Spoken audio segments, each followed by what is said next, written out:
Hey guys, you're watching Movie Box with me, Amanda. This time we're going back in time to the 80s and we're going to be talking Brat Pack movies. I know you're excited.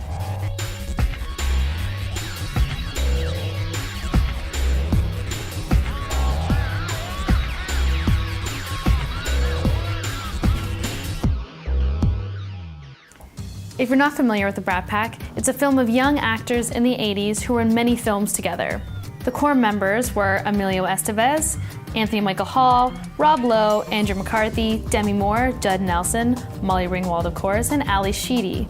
And some like to argue Robert Downey Jr., which I would argue because he's awesome. Many of the films affiliated with the Brat Pack are iconic and propelled the future for some of these actors. Some of them. We'll start with the John Hughes film, Pretty in Pink. This movie starred Molly Ringwald, Andrew McCarthy, and John Cryer, who you probably are familiar with in 2.5 Men as Alan. I remember when I first saw this movie, I was younger and I was not very excited to watch a film that had what I thought was low quality. I was obviously surprised. John Hughes is known for digging into the psyche of angsty teens and bringing out a product on screen that nobody can really argue with.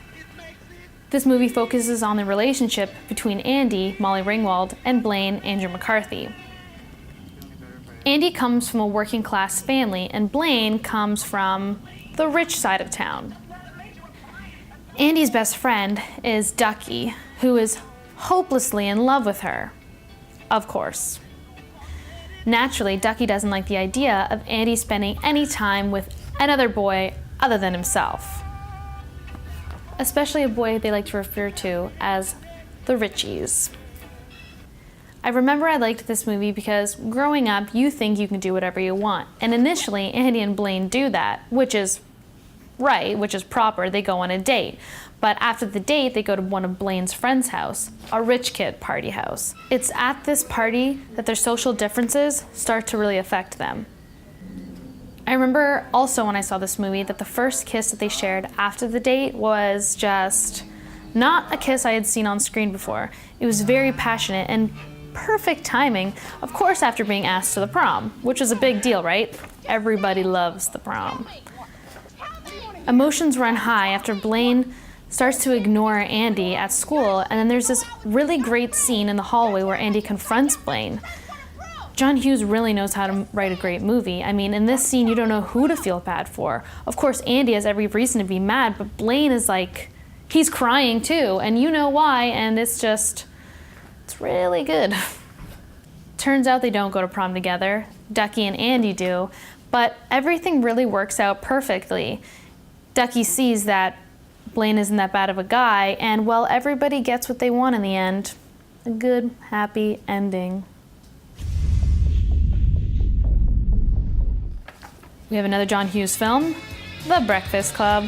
This movie stars Emilio Estevez, Anthony Michael Hall, Judd Nelson, Molly Ringwald, and Ali Sheedy. What a great idea. You take 5 kids from different social groups, put them in one room together, and you have a great movie, if not the greatest high school movie ever. Judd Nelson's character, Bender, is basically the bad boy. He's one of those guys in school that you didn't like, but was actually so funny and you hated yourself for laughing at everything that they said because you really didn't want to give them any pleasure. They existed. Then you got Molly Ringwald's character, Claire, who is the princess, so to speak, and popular along with Andrew, Emilio Estevez's character. Last but not least, and really how could you forget, the basket case, Allison, Ali Sheedy's character. This film, like Pretty in Pink, focuses on social group differences. Specifically in this one, cliques that are present in school life today. Of course, they're not strangers to each other, but they really don't know each other and they don't really have anything in common, so you think.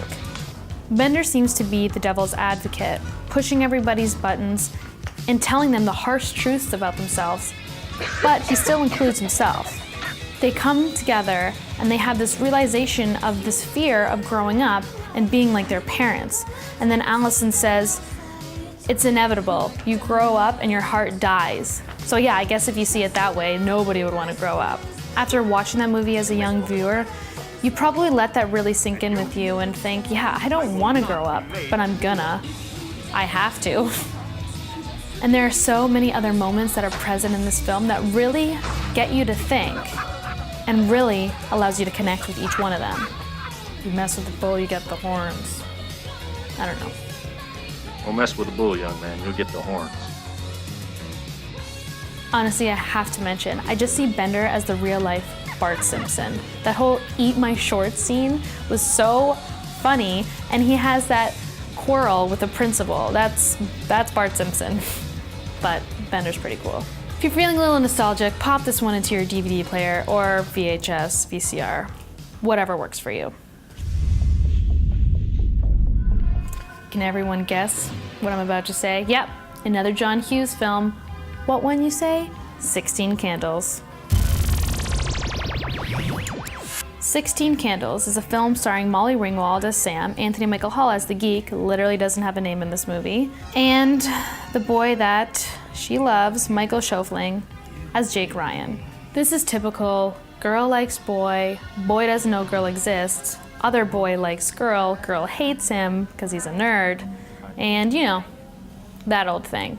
But in reality, the geek in this movie is very annoying. Like, I don't really think I'd have the patience for him either. This film carries a lot of iconic moments, and I know I've probably said iconic a lot, but that's just what the Brat Pack was all about.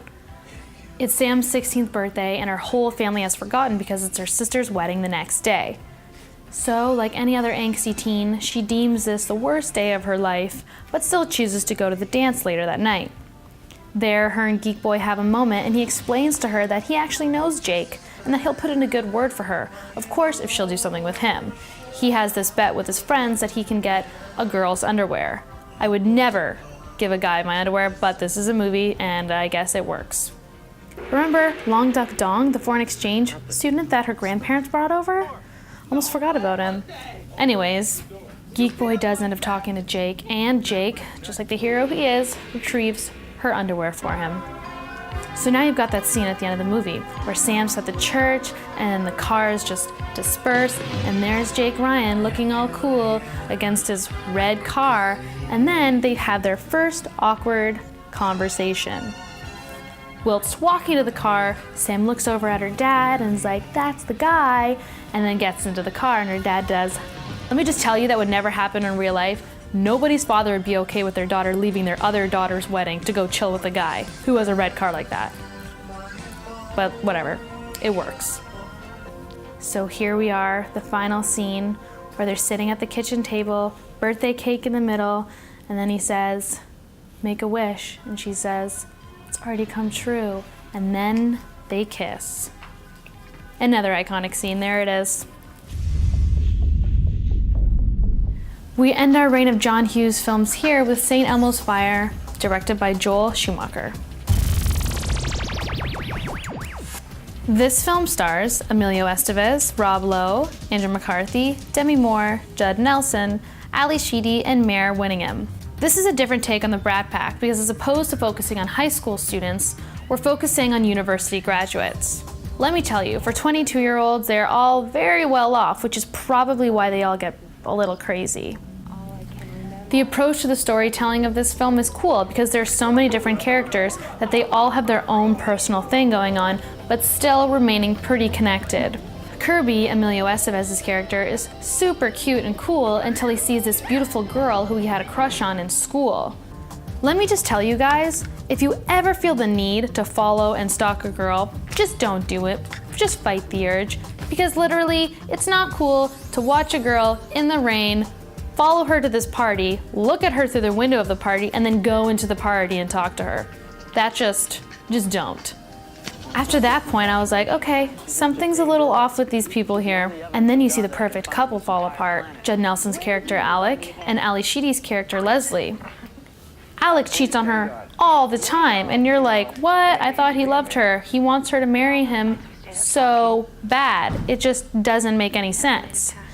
And I have to say, the two most beautiful people in this movie, Rob Lowe and Demi Moore, are the most messed up.